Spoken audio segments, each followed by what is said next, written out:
think we're live. Howdy everyone, Aaron Boster here, trying out new and improved software. Very hopeful that this is going to work out. I think I'm live right now. I'll wait and see if some people roll in.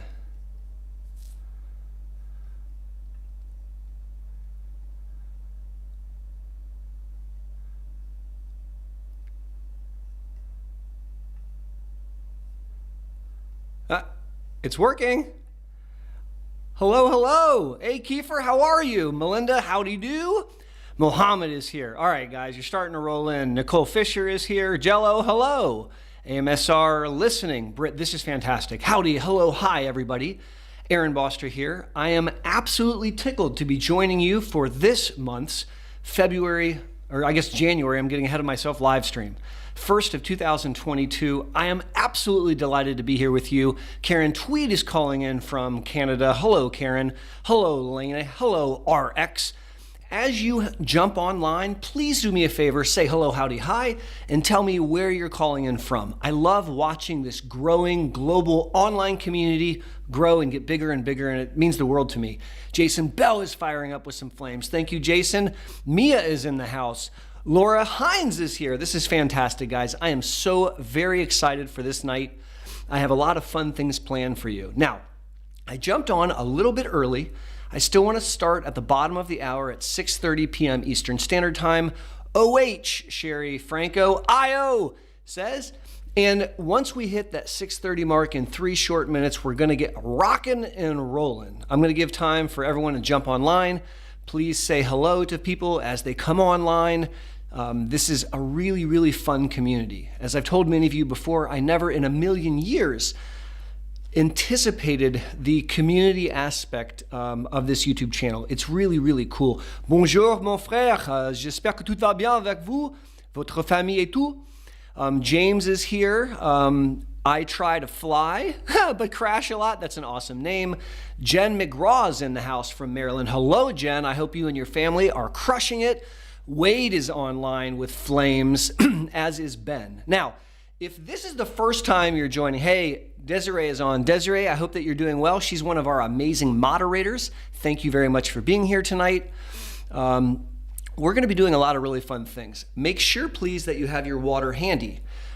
Tonight's live stream is not sponsored by Pellegrino, but if they would like to sponsor me, I would love that because I am addicted to Pellegrino. I drink quite a bit of it. Get your water ready because, as you know, we're going to do the MS Water Challenge over the whole next hour. When I drink, you drink.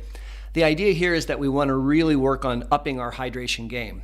So Kathy is representing from Canada, and we've got Angelique here from Michigan. Amy Green is in the house.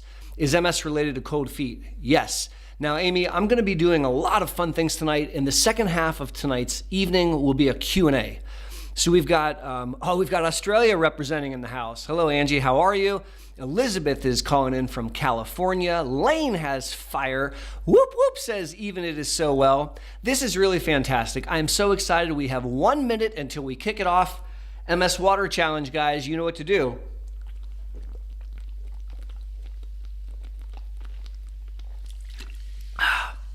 Ahmed from Houston, Texas is online. Suki is online from Colorado. We've got 1 more minute until we go live, rocking and rolling with what I have planned for tonight. Joe Sider is representing the Boster Center logo. Joe, that is awesome. Thank you, my friend. Howdy, hello, hi. Aaron Boster here, and welcome to this month's live stream event. If you're new to my channel, thank you so much for learning about MS with me. My name's Aaron Boster. I'm a board-certified neurologist and specialist in multiple sclerosis and spasticity. I founded and run the Boster Center for Multiple Sclerosis in my hometown of Columbus, Ohio. I really believe in educating, empowering, and energizing people impacted by MS and families impacted by MS. And I realized that I can reach a larger audience. I can help up your game outside of clinic by using social media. This is what prompted me down in 2015 to start to mess around with social media, a little bit on Twitter, a little bit on Facebook. Then I discovered YouTube and I fell in love. It's evolved into a really big part of my life, believe it or not. I make a YouTube video for your educational purposes every Monday morning Those of you that follow the channel know recently I've been doing some short form videos on Thursdays, which has been really fun for me. And that brings me to my first polling question. Do you like my shorts 60-second videos on Thursdays? So I'll put this question in the chat. And if you don't mind taking a crack at answering it, I wrote, do you like my 60-second videos on Thursdays? It's a very different format. I sort of use like a dragnet style, just the facts. Let me know if you like that. Go ahead and answer that polling question, and we'll come back to that a little bit later. I also started to do these YouTube live streams. I did them for a couple years, and then when I opened the Boster Center, I did them privately for my patients only, and now we're back to including the global community. And here we are today, the very first live stream of 2022. I am delighted to be here with you guys today. I have a lot of fun things planned for the next hour of your life, or at least I think they're fun.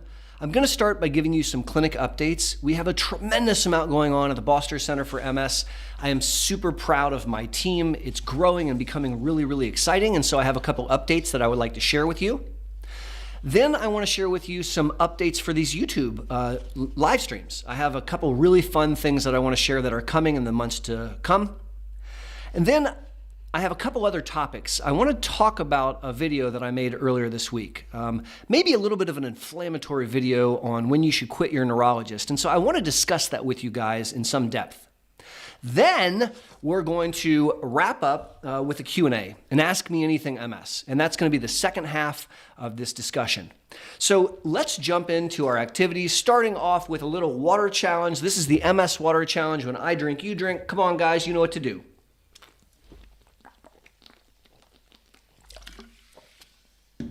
I love Pellegrino. It's good stuff. MS water challenge. Let me see how fancy pants I can be. Woo, look at that. All right. So for starters, let's do some clinic updates.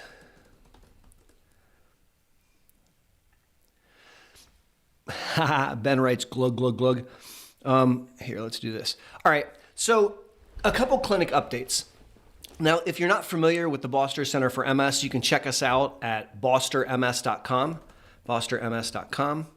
And this is the web link. Go check out our page. I'm very proud of our web presence. And there's some pictures and some videos, and you can check out what the Boster Center looks like. My first update is a really important one. The building that we're in was not intended to be a medical building. Like, it's not part of a hospital system. It's a standalone building.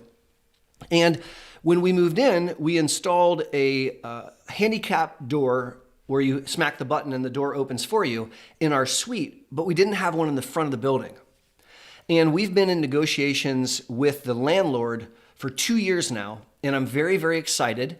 We finally came to an understanding and an agreement, and we shared some costs, and now we have access for handicapped folk of any flavor at the front door, at the back door, coming in the suite, leaving the suite. I'm really, really excited to offer that. It's been a long time coming. It's something that we've been working diligently on, and we finally have it. It's appropriate and necessary. I'm sorry it took so long to put together, but I am really, really proud that we can make sure that getting in and out of the suite and in and out of the building is appropriate and easy. So that's the first update. The second update is we have finally finished all of our construction. If some of you have come for an infusion or a pump refill or a Botox injection, or you're just coming into clinic, you noticed the last month it's been a little chaotic. We had a complete redo of our lobby. I'm very proud of how it got bumped out. Yes, Ben, it's ADA compliant. And I'm really, really excited about it. So soon I'll do a video where I'll walk you virtually through the rest of the clinic, and you can see the updates. I'm really excited about it. Another exciting update is a software program that we're going to be using a lot in clinic called BrainCheck. BrainCheck is a validated software, which is a neurocog test. And so in the COVID era, where it's really, really hard to get into a neuropsychologist, we're able to give you an iPad, and in 15 minutes you do a screening test. It's very accurate, and it's very, very helpful. We've tested it out with a bunch of patients in clinic. I find it very useful. It gives us a deep understanding of cognition in MS and change, and can even guide us in cognitive rehab. That's called brain check, and so we're going to be using that in the patients that come into the center once or twice each year. I think it's going to really up our game and give us much more visualization of issues with fatigue and cognitive fatigue, cog fog, etc. So the last update is that we are more involved in research than I ever have been in my 17 years of being an MS neurologist. We are actively enrolling multiple MS clinical trials. We just picked up a couple trials this month. If you want to fight back and you want to stick it to the disease, one way to do that is to volunteer for a clinical trial. I'll remind everyone listening that if there weren't human beings with MS that volunteered their body to find a way to test a drug or to test a therapy or to test an MRI, we wouldn't be able to offer any therapies. The reason that there are 25 different formulations of FDA-approved MS medicines for MS is because of people participating in MS research. And so I want to say thank you to all the people that have come before us that have participated in MS research and helped bring medicines to the forefront so they're available for you. And I want to encourage anyone that wants to stick it to the disease to consider participating in a clinical trial. So those are my clinic updates. I also am trying to change up how we use the live stream. So I don't know if you saw that, but it probably took me 30, 40 minutes to figure out how to do that. So I'm excited about it. I'm going to switch topics, and I want to talk about some upcoming guests. So this year, one of the fun things that I'm looking forward to doing is to bringing more guests to the live stream. And so this past year, we brought an expert in cannabis. So we had Austin Hoover come on, an awesome gentleman who really educated us. That was a live stream we did a couple months back. Very, very well received. We also had on a speech pathologist who's finishing up her graduate degree. And so she gave us an awesome didactic. And that was really, really cool. And it seemed like you guys really liked that a lot. And I've planned a couple upcoming guests that I'm excited to share with you. Oh, Zanga says Montel Williams. I don't think that I can get Montel to come on. I did get to do a TV shoot with Montel Williams earlier this year on his show. And that was really neat. Although because it was virtual, I was in my clinic and he was in his studio. So we didn't even get to see each other. So I didn't get a signature, something like that. Would have been fun, autograph. So let me tell you about these upcoming guests that we're going to be bringing on. First of all, I'm super excited to announce that Dr. Mitzi Williams is going to be joining us in one of the upcoming months. Mitzi is a friend of mine. She is a powerhouse down in Hotlanta, and she really does excellent advocacy work focusing on underserved populations and with a specialty in African American MS. A very, very dynamic woman. She's actually a professional singer. She's a really cool gal. I love her. And so she's going to be coming on. Now, Ben says, what about Gabe Pardo? Dr. Pardo is a good friend of mine. He's a neuro-ophthalmologist that I've actually traveled in South America with him. I love that guy. And I would be very happy to have Gabe come on. Regina Berry, who is the CEO of Overcoming MS, Even So It As Well, just offered. I'll tell you what, guys, if you have somebody that you would like to bring on, leave it in the chat. Joe Siders is suggesting that we bring on John Strum. I love that guy. And so I'll look at these later. But let me share with you some of the people that I have lined up, Mitzi Williams being one of them. Very, very exciting. The second person is a Dr. Vanessa DeFelicia. Now, Dr. DeFelicia is a MD, MPH, very, very accomplished gal, really, really cool. And she works for one of the MS manufacturers, and she's going to be joining me very soon to teach you guys about an MS clinical trial studying children with multiple sclerosis. Very exciting clinical trial, very complicated situation. I'm going to bring on an expert so that she can teach us all about that. And so that's going to be coming soon. Also, I'm very excited to bring on Total MS. This is a team of expert folks that are exercise physiologists and physical therapists, and we're launching this really, really cool exercise program. I was hopeful that we'd be able to talk about it tonight. It'll probably be next month, so that's in the works. So I'm very excited about the guests that we're going to be bringing up. If you have a guest in mind, please leave it in the chat. So Desiree wants to see Dr. Bieber. Brandon Bieber is a friend of mine. Really like that guy. Laura suggests Kathy from FUMS Now or Damian Washington, No Stress MS. These are friends of mine. I love these guys.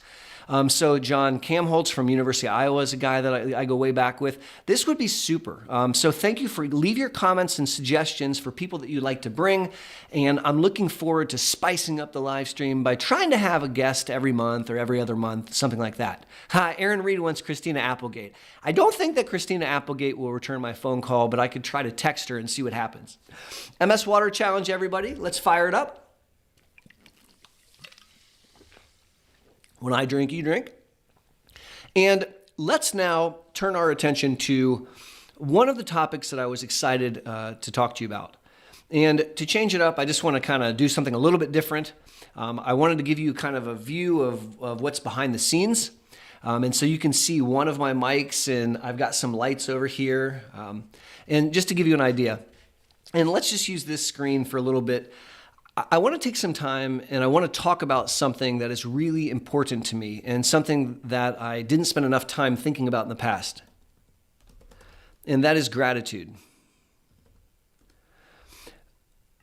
Gratitude is something that I sort of ignored or didn't really pay much attention to in the past. And I have learned to appreciate being grateful. So I wanted to spend a few minutes and talk about gratitude. There's a really cool author that wrote a book on happiness. She spent a year trying to become happy. And one of the things she talked about was the value of being grateful. And when I read that years back, I thought it was kind of silly, and I was wrong. And in my life, I have a lot of people and a lot of things that I'm really, really grateful for. I am absolutely grateful for my parents.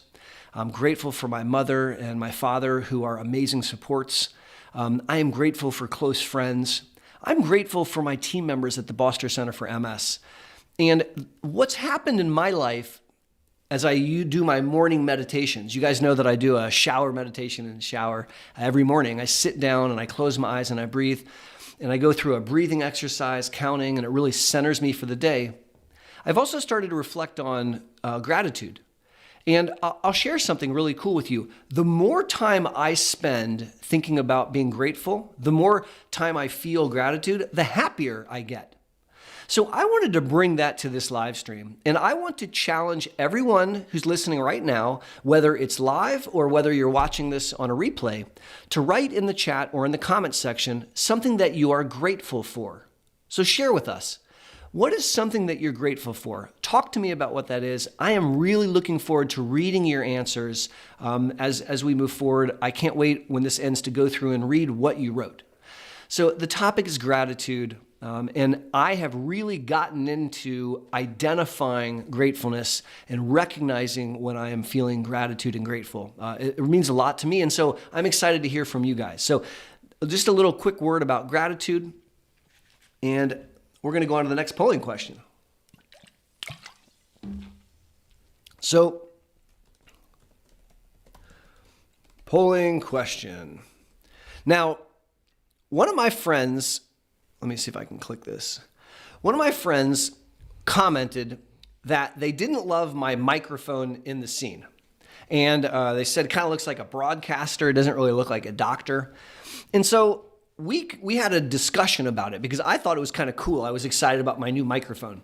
And I figured we could settle the debate right here and right now with a poll. So keep mic in the scene. Yes, show me the mic. No, hide the mic. All right, so I'm going to ask you guys, please answer that poll. Help me settle a debate. Do we keep the microphone in the scene, or does it kind of look chintzy and you don't like it and we got to get the microphone out of the scene? So do me a favor and respond to that poll and help my friend and I settle a debate. All right, thank you for that. Now, Little MS Water Challenge is going to bring us to our first didactic lecture of the evening. And we're going to be talking about a pretty, an inflammatory topic. Quit your neurologist. 10 red flags. All right, so quit your neurologist, 10 red flags. Any of you that follow my weekly YouTube videos may have seen this Monday's video. And it was entitled, Quit Your MS Neurologist, 10 Red Flags You Can't Ignore, right? And so I put this out because I think that there is a standard which we should hold MS neurologists to. And all too often, I hear about a situation with a patient or a family that doesn't feel right. And so I went ahead and I made this video. I probably upset a bunch of my colleagues, and so be it. It wasn't really made for them. It was made for you. And my intention really was to help people become more sensitized to what I think a good neurologist should do. And so I made this list. I came up with 10 things. If you saw the video, I would love to know your thoughts on it. But I'm going to talk through them now. And I wanted to do it in a way where we could kind of discuss it together. So here are 10 things that I think should raise red flags. If your doctor is doing any of these 10 things, that bothers me. And it tells me that maybe we need to think seriously about that relationship. All right. Now, at the end of these 10 things, I'm going to talk to you about how to manage your doctor if they have these red flags. All right. So let's talk about 10 red flags that should make you question whether you should see your MS neurologist. And I can just see all the hate emails that are brewing. So number one is if the neurologist only sees you once a year or less than once a year. If the neurologist only sees you once a year, that's not enough. I have the opinion that a patient should be seen quarterly, every 3 months. If the patient is stable like Mabel, they're doing really, really well, then maybe every 6 months. But to me, 6 months is the least frequent that we should ever see someone, because 6 months is a really, really long time, and a lot can change in 6 months. And so, number one, if your neurologist says, okay, we'll come back in 2 years, blah, or even if the neurologist says, we'll come back in a year, I don't need to talk to you until then, I'm not okay with that. I don't think that's acceptable. Moreover, in MS neurology, there are situations that arise that are urgent. There are situations where you wake up and you can't see out of your left eye, and that's not okay, and you need to be seen right now. Your MS neurologist must have a system in place to address that. They must. It could be a call system if they're part of a hospital. It could be you call them on their cell phone. That's what I have my patients do. My point here is, if you need to be seen urgently off cycle, there has to be a plan in place to do that. So when you're talking to your MS neurologist, you should be able to say, if I have an attack or I think I have an attack, what do I do? And they should tell you, you should do the following things. And I think that you should be seen routinely at least twice, if not 4 times a year. Now, if you're watching this live stream right now, do me a favor and in the chat, just with a number, write the number of times that your MS neurologist typically sees you in a given year. I would really like to see what you write. And I'll end this poll. And so I just ended our second poll. And look at that. 72% of people suggested that we show the mic. 27% said to hide it. So I think the leave the mic in the scene has it. And that may end my debate with my friend. So the question right now is, how many times a year does your MS neurologist see you? 1, 2, 3, 4, more? Let me know. And it's my opinion that if it's 1 or less, that bothers me. All right. Number 2, the second red flag, if you see in your neurologist, it should raise a flag that something ain't right. And that's not getting an annual MRI of the brain. It's my opinion that in MS, at least up until age, say 60, we need to be getting an MRI of the brain once a year. And after the age of 60, we may get it once a year, or sometimes I'll do every other year if the person's really stable. The MRI is something that I want to get when you are doing well, not because you're having an attack. If you're having an attack, I don't need an MRI. If you can't feel your left leg, I don't need an MRI because I have you. You're telling me your left leg isn't working. I want to get an MRI when you feel awesome. I want to get an MRI when we don't think there's anything bad going on because I want to look under the hood, so to speak. I want to look for new structural damage because that's what the MRI shows us. It shows us the structure of the brain and spinal cord, and if you see a white spot, that's new brain damage or that's new spinal cord damage. And so each year I want to compare to the last year to see if there's any new brain damage or new spinal cord damage. If I have you on a disease-modifying therapy, it is my expectation that there's no new spots. That's the goal. And so when I look at that scan and I see that there's nothing new, it's reassuring. It's a way to check behind the scenes, if you will. Because you could feel awesome and have a new spot, and that means that your drug's not working, except you don't know it clinically. And so getting a scan of the brain once a year, in my opinion, is really, really important. And I think it's the best practice to do it once a year. So now I'd like you to write in and tell me, write MRI and then how often you get an MRI. MRI once a year, MRI every other year, you never get an MRI. Let me know how often you're getting an MRI. So that's number 2.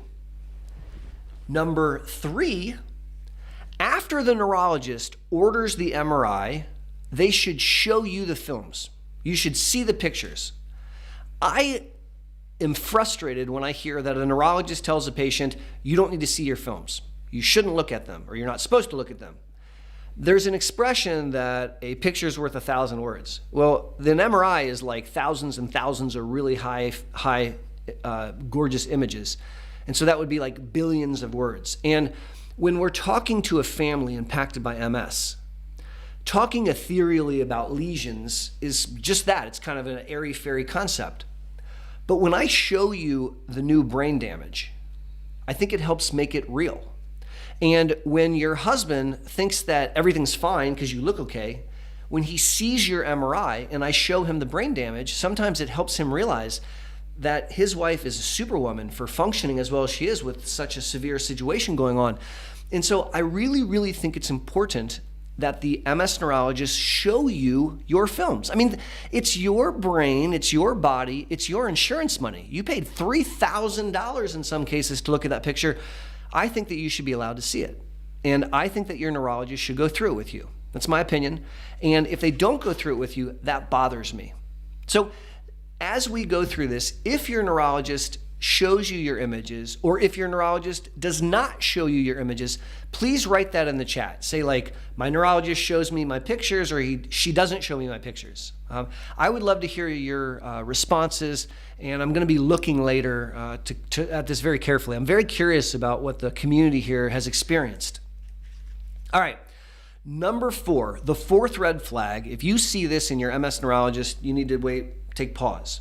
The 4th red flag is not ordering laboratories.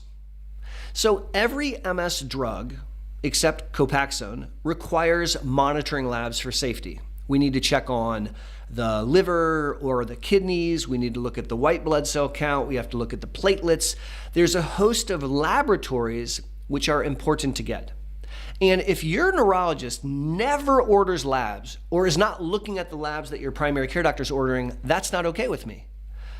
Unfortunately, there are people taking MS drugs and they're not being told about the monitoring. They're not being told that they need to be getting labs for their safety. And so if your neurologist never ever orders labs, that's not okay with me. And that's a red flag. And I would be asking, why am I not getting laboratories and which labs do I need to get, doc? And with that, let's do a little MS water challenge, guys. Smiley writes, they don't show me the scans, but they would if I ask. Smiley, ask. You should see your scans. It's a very, very important part of the management of your MS. I strongly believe that. All right, so let's move on to number 5. I think it's a red flag if your neurologist is not screening invisible symptoms.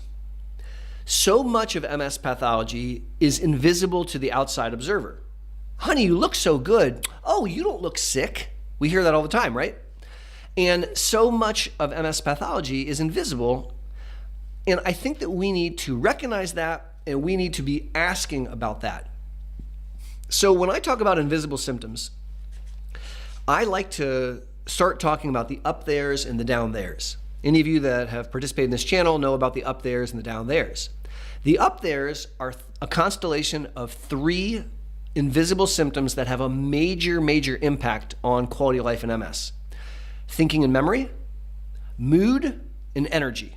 All right? So those are the up theres. You can be absolutely exhausted, significantly depressed and anxious, and having trouble thinking, but honey, you look so good. Oh, you don't look sick. It's invisible to the outside observer.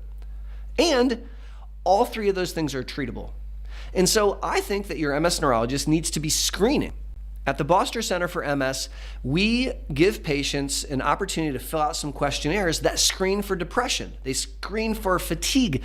They screen for cog fog, because I need to know that. And in the room, we're asking the patient, what's going on at work? Are you having any trouble? Are you noticing any difficulties? Talk to me about your energy.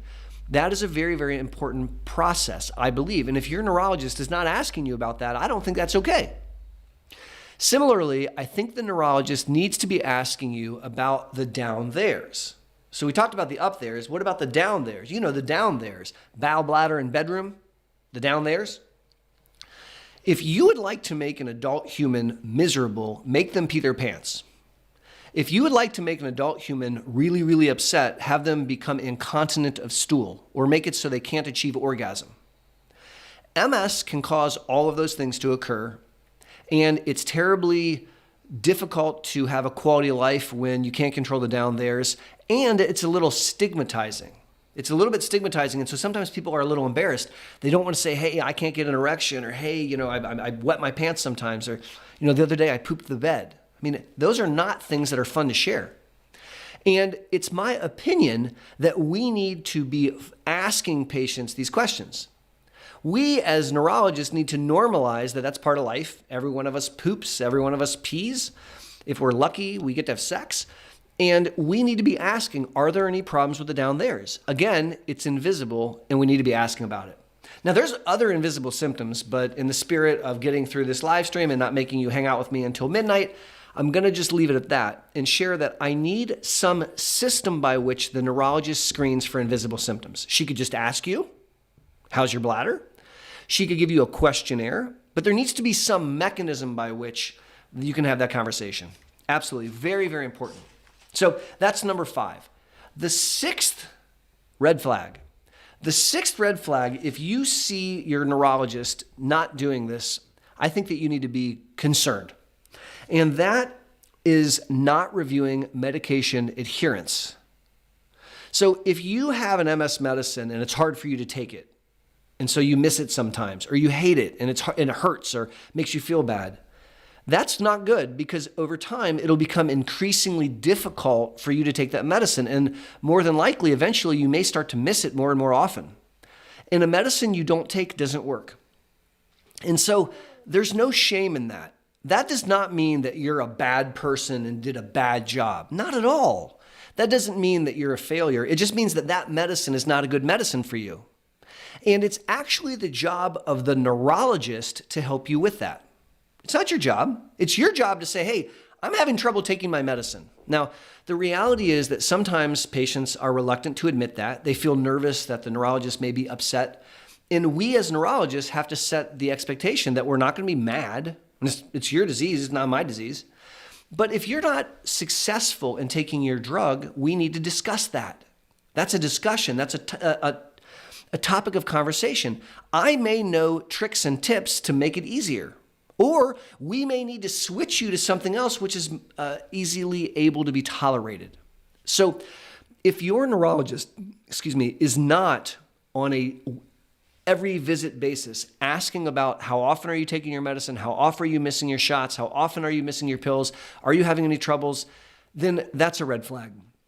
Because I think that's something that we need to be talking about. It needs to be an open conversation. Number 7 is not watching you walk. So we live in a world of telemedicine, and I'll be transparent with you that a lot of times on telemedicine, I'm not doing much of an exam. When the global viral pandemic started, I was trying, but what I found was I'm bringing patients in the office once or twice a year. I examine them when they're there. I do all the testing when they're there. And then we game out on telemedicine, other stuff, and we look at MRIs, etc. So I guess this comment is an in-office comment, but I really think the neurologist needs to do some form of clinical testing, watching you walk. I think that a best practice is to do a timed 25-foot walk if you're able to ambulate, a 9-hole peg test if you can move your hands, a visual acuity if you can see, and then a COG test, a symbol digit modality test. And that's something that we do with every patient at least twice a year at the Boster Center, sometimes more often. I also think there's great value in a neuro exam. I don't do it every single time because I don't find it helpful every single time.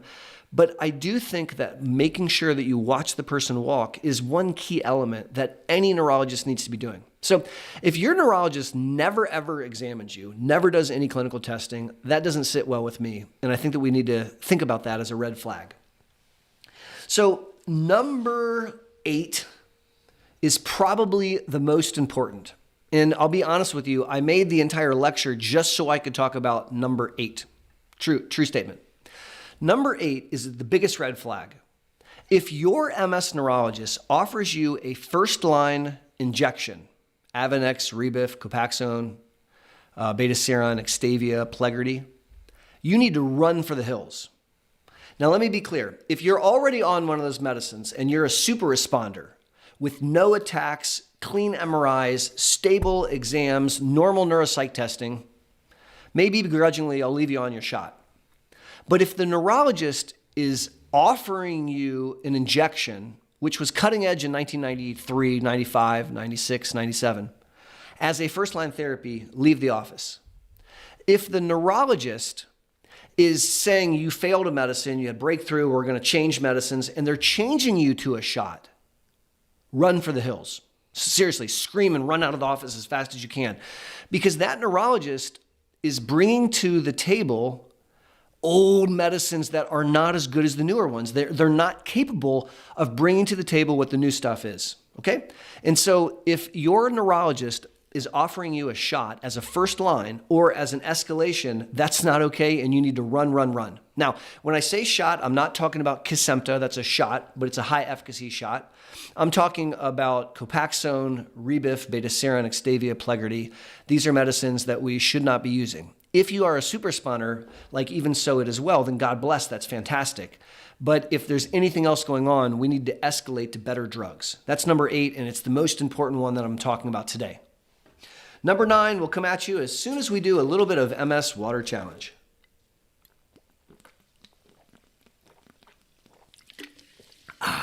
Woo, that's good. Number 9 pisses me off. I said it. Makes me really mad. Number 9 is a big red flag. If the neurologist gives you a bunch of pamphlets and tells you to pick your MS drug, don't go back. I went to school literally for 27 grades. That's true. I went to a lot of schools so I could be a neuroimmunologist so that I could understand how these crazy drugs work with your immune system so that I can help you live your best life despite having MS. When you come to see me, I assume you're coming to see me because of the school I went to and the learnings that I have so that I can help you. And I don't think it makes any sense to say to a patient who has not done 27 years of school, here's a bunch of information, pick the drug that fits the best. That's nuts. What doctor on earth, besides a goofy MS neurologist, does that? I mean, do you go to a cardiologist and he says, hey, you have high blood pressure? Read up on blood pressure medicines and look at these pamphlets and tell me which one you want me to use? I don't think that makes a lot of sense at all.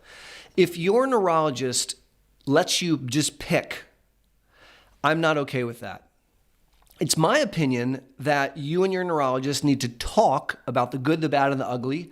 You need to discuss each appropriate medicine, its efficacy, the data supporting it, the side effect profile, the safety profile, issues with tolerability, the cost of the medicine, the logistics of the medicine, and together you should make a group or a shared medical decision. So that's a fancy term in these days, a shared medical decision. That's where you and I talk about it and we come to an agreement and then we move forward. And so if they're just giving you like pamphlets and telling you to pick, go find a different neurologist, pretty please. Let's go back to this crazy view. It took me a long time to set this up, and you can see how bald I am. All right, so number 10 is the last one of these 10 red flags. And number 10 has to deal with the intimate relationship that a neurologist and a patient has, because it is an intimate relationship. Your MS neurologist and you are gaming out how you can live your very best life despite having MS. And it's really important to me that that neurologist gets to know you. So it's a red flag if the neurologist takes no interest in your life. Asking you what you did for vacation is not casual. It's getting to know you as a human being. Talking about your life goals, talking about things you like and don't like, discussing stuff like that is really important. So a lot of you are commenting on the cat. That is Mewtwo, my son's ragdoll cat, and he's pretty cute. It looks like he's oversaturated with light there, but he's a good kitty. All right, so number 10 is not learning about you.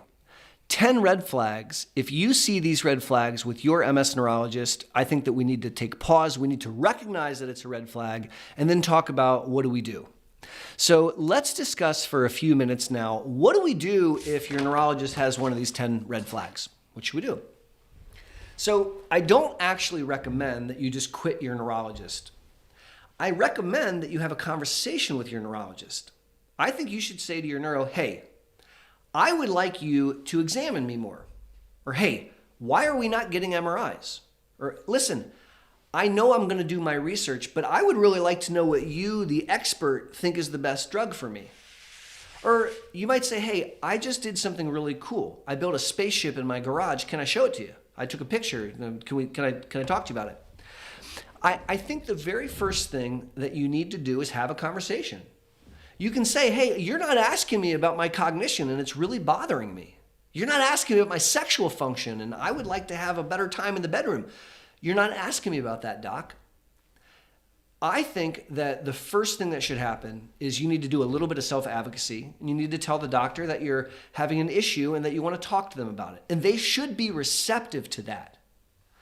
If a patient said to me that they were unhappy with something, I would want to know that. In fact, maybe one of my patients is listening to this and tomorrow in clinic, they're going to tell me, Dr. B, and that's okay. That's good because it's an intimate two-way relationship. It's not a one-way relationship where I deliver care. No, it's a two-way relationship. And that's why I think it's so important to consider these red flags. That is the didactic lecture that I prepared for you. And what I would like to do now is move into a Q&A. So let me set this up. Ask me anything, MSQ&A. Ha ha. Wait, I'm not clicking the right stuff. There you go. All right. So what I would like to do now is open up the discussion. If you have a question about MS, please pose it. I do have to remind you that I can't diagnose you on the interwebs or, I can't treat you on the interwebs. And so if you have a question, try to frame it in a general manner. And that way everybody can learn. All right. So let's talk about these questions as they come along. And the first one, I see Kathy wrote a question.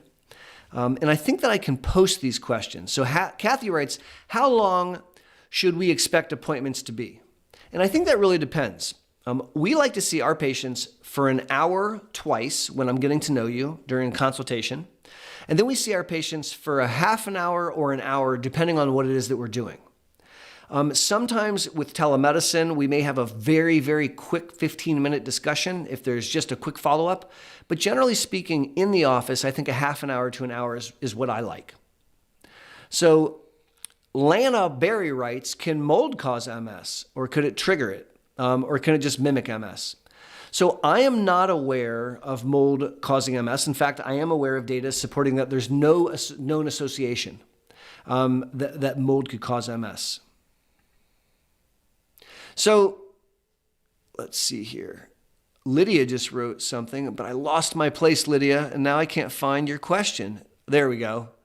My old neuro would always say, nice to meet you, when my husband would come to the appointments.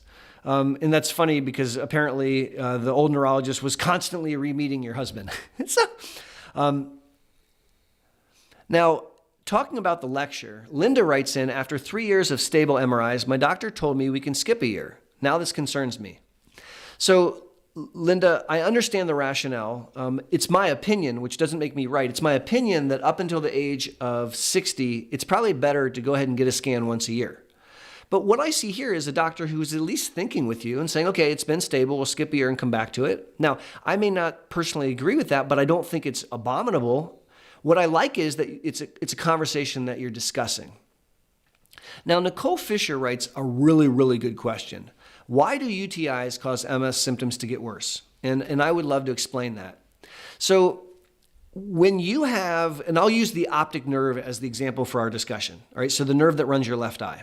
When you have an optic neuritis, that nerve gets inflamed, all right? It gets all jammed up and swollen, and then you can't see, and it hurts when you move your eye. You have an optic neuritis. And then you get steroids and some time, and your vision comes back. But if you study the optic nerve, if you look at it on an MRI, it's still damaged. It didn't recover all the way.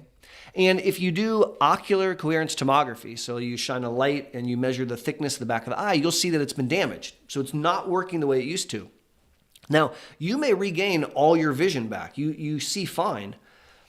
But the optic nerve is now working, let's say, at 90%. So it's not bad, but it's not 100%. When you stress the human body, and the best way to stress the human body is to raise your core body temperature, which is easily done whenever you have an infection. So if you have a hangnail, or if you have a urinary tract infection, or a decubitus ulcer, or a bronchitis, any infection, your immune system says, oh, hell no. And it raises your core body temperature because viruses and bacteria don't like that. It's an unpleasant place for them to be, and it's a way of trying to kill them. And so when you raise your core body temperature, I'm not talking about a fever, I just mean your core body temperature, you can short circuit that optic nerve. And so you see fine, but in the setting of a UTI, you start to lose vision again. Sometimes my patients think that my nurse practitioner is a wizard because they'll talk to her and say, Val, I can't see it. And she'll say, oh, you have a urinary tract infection. And she tests them and they do. Because when you have a UTI and you have an old symptom that reemerges, that's called a pseudo-exacerbation. So let me write down that word. Pseudo-exacerbation. So a pseudo-exacerbation is when you have an infection or you have another stressor to the body, like you are sleep deprived, and it triggers old MS symptoms to come back out. And so that is what's happening with a UTI. And when you treat the urinary tract infection, the neurosymptoms melt. They go back away. That was a very, very good question. Now, I think I am trying to find my place. Here we go. Super Snazzy writes, what are your thoughts on the new research connecting EBV and MS? So that's a great question, Super Snazzy. So there was a recent big splashy paper which looked at 10 million human beings. So it's a big epidemiologic study that looked at 10 million people and looked at EBV, Epstein-Barr virus, which causes mononucleosis or the kissing disease. And what they found was a link with MS. And I want to start the conversation by saying that's not new information at all. It's not new. When I was a fellow in training many, many, many years ago, one of my mentors wrote a book on EBV and MS.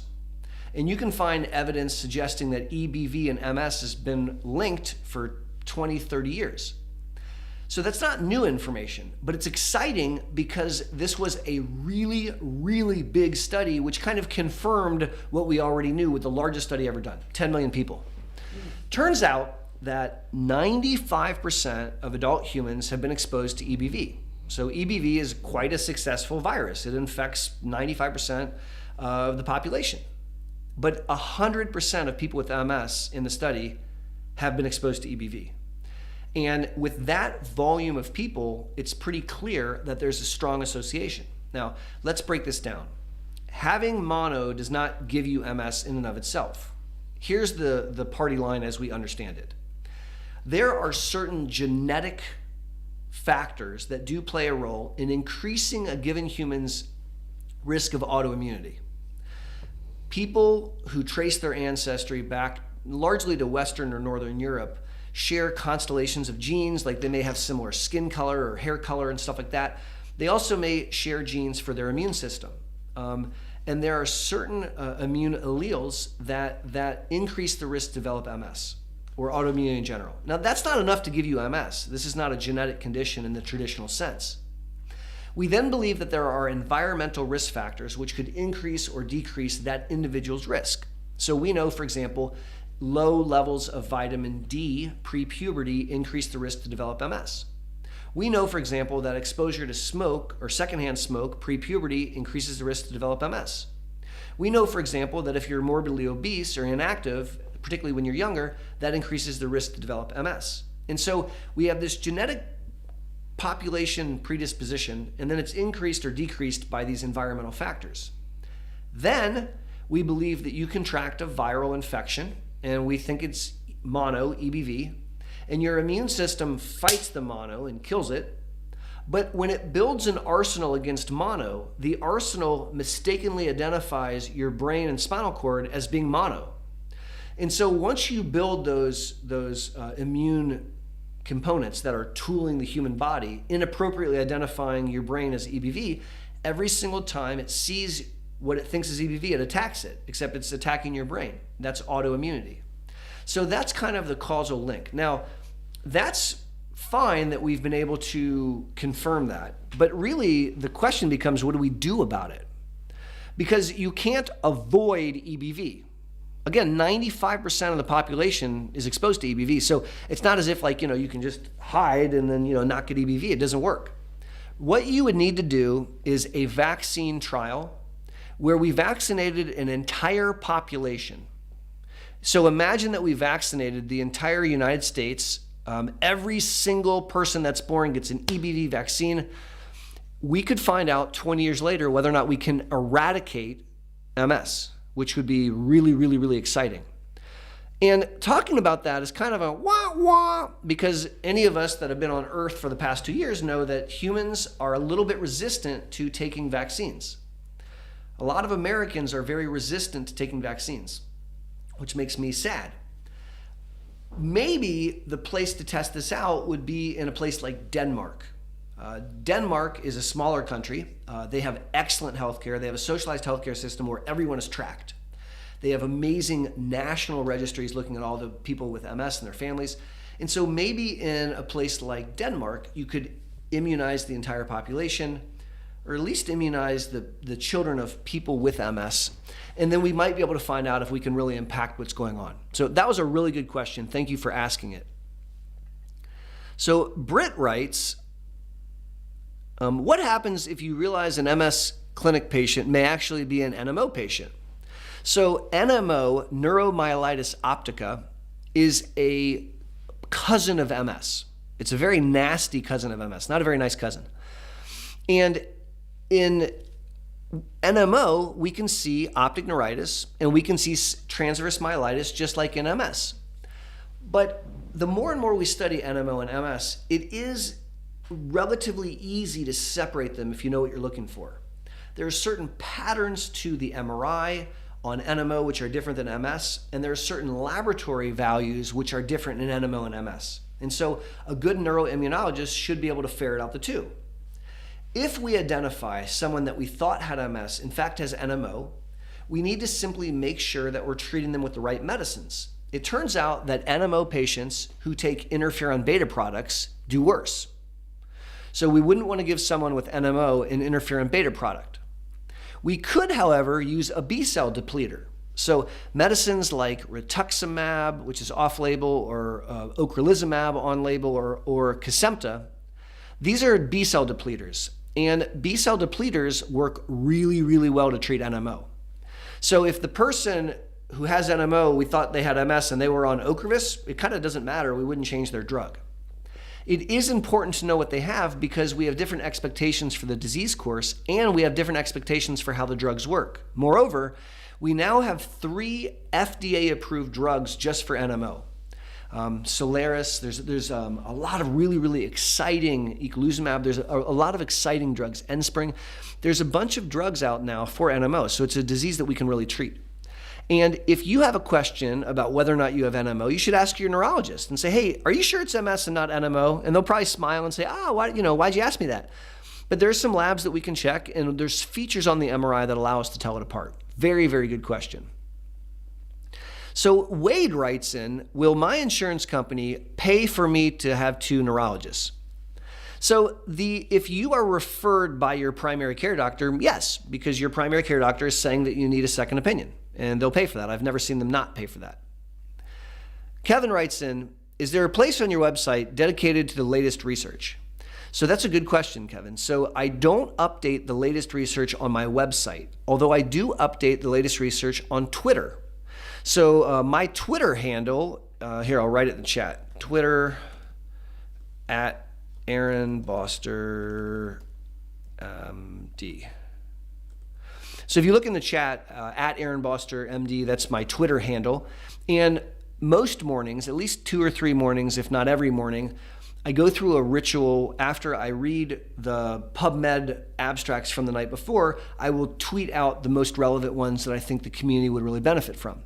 So if you would like to kind of have your pulse on MS, you could sign up to my Twitter, and each morning I'll be updating you with abstracts from the latest and greatest research from the night before. That's something I've done for many years. I read that stuff so that I can stay current, and I send it out on Twitter just in case someone else wants to learn about it. So Laura writes, I have to have a hip replacement, likely due to my drop foot and gait issues. Is it common for MS folk? Is recovery difficult? Is that common? Very good question. So it turns out that people with MS oftentimes end up damaging their good hip or their good knee. Let me explain. So if you walk with a limp, right? So your left leg's kind of like not working very well, and it forces you to walk in a way you're not supposed to. And it forces you to put more strain and stress on the good leg. So you may be bearing weight on the good leg in a way that you're not really intended to. And over years of doing that, you can stress the joints and you can cause destruction of the joints on the good side. So it's not uncommon that a patient will have to go in for a knee replacement or for a hip replacement.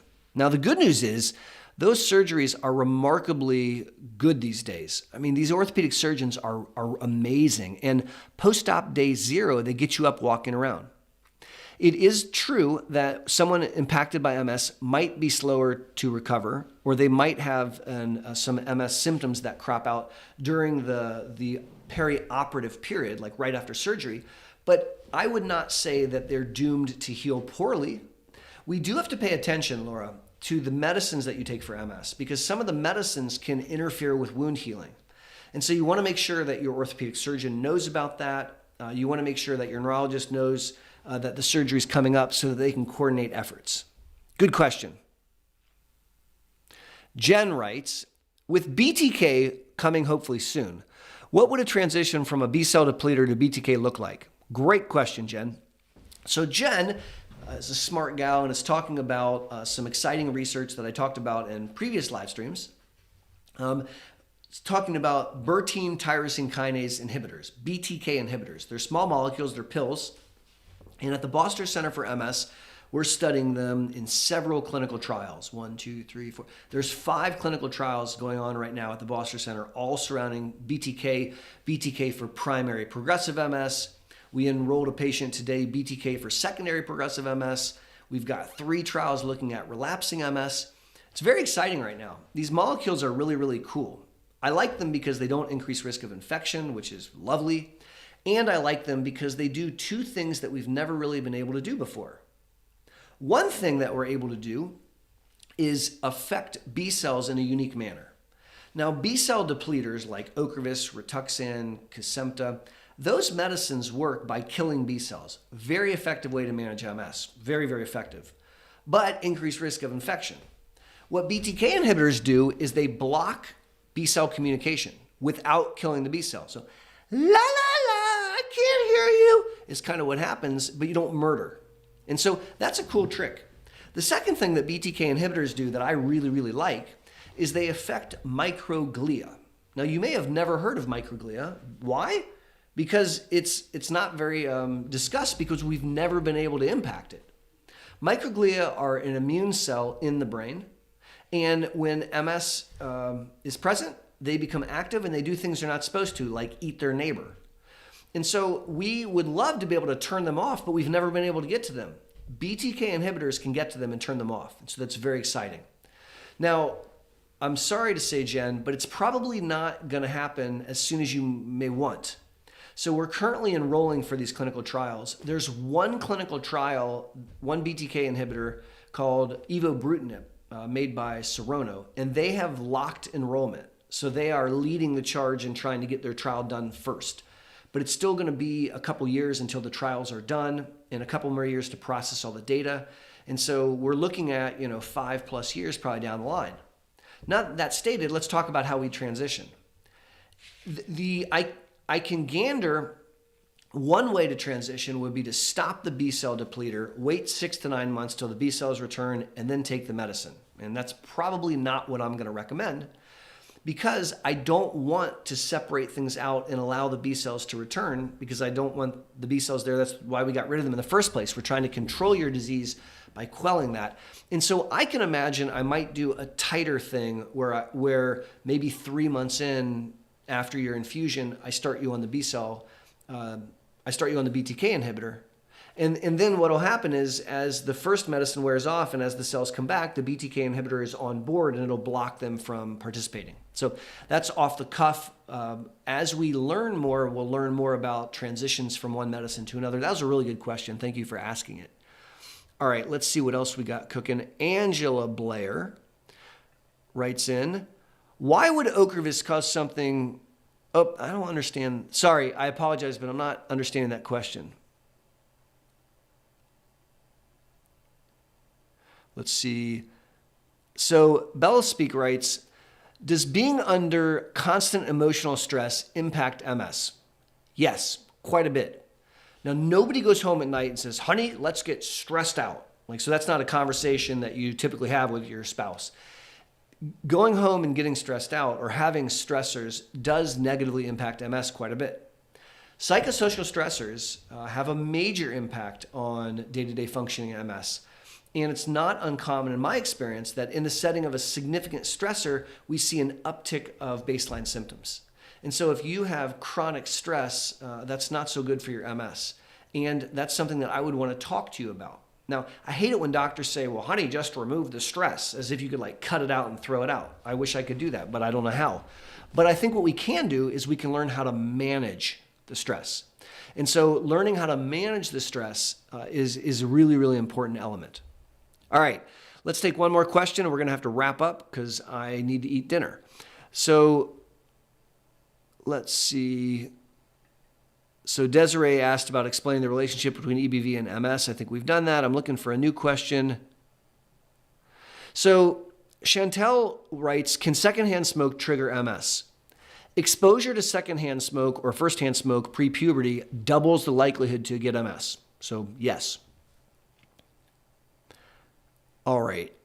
We're not getting to all the questions, and I don't want you to be upset about that. I will go through all the things that you wrote. I keep a record of them, and I use them to make YouTube videos, or sometimes I'll just jump online and I'll answer the ones that I didn't get to. Let's wrap up tonight by revisiting gratitude. Gratitude.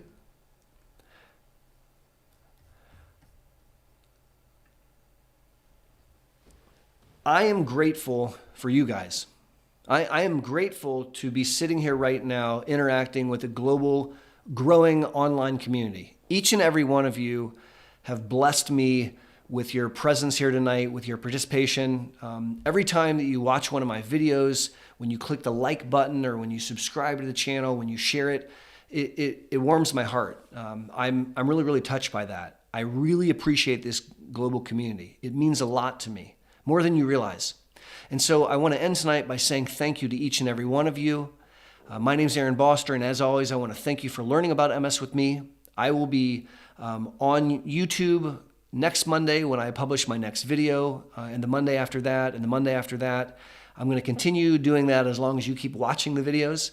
And next month, we'll be back the last Thursday of the month with another live stream with some very special guests. So as always, be safe and take care. God bless. And I will see you all at the next live stream. Have a great night and bye-bye.